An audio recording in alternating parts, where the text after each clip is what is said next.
గంట సేపు ప్రార్థన చేయాలని మోకరిస్తాం, కానీ 5 నిమిషాలు కూడా ప్రార్థన చేయలేము. ప్రతిరోజు 3 పూట్ల ప్రార్థన చేసుకోవాలని అనుకుంటాం, కానీ ఒక్కసారి కూడా ప్రార్థన చేసుకోము.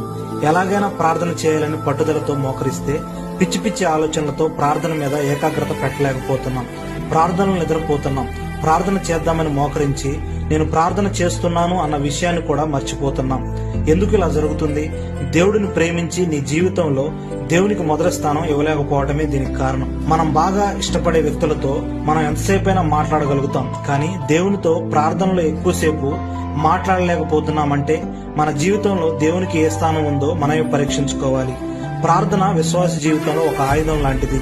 ఈ ఆయుధంతో సాతాను శోధనలను ఎదిరించగలం, ఆత్మీయంగా ఎదగలం, ప్రతి శ్రమను ఎదిరించి నిలబడగలం. కాబట్టి దేవుడిని ప్రేమించి దేవునికి మీ జీవితంలో మొదటి స్థానం ఇవ్వండి. అప్పుడు మన జీవితంలో మనం ప్రార్థనలో ఎక్కువ సమయం గడపగలం.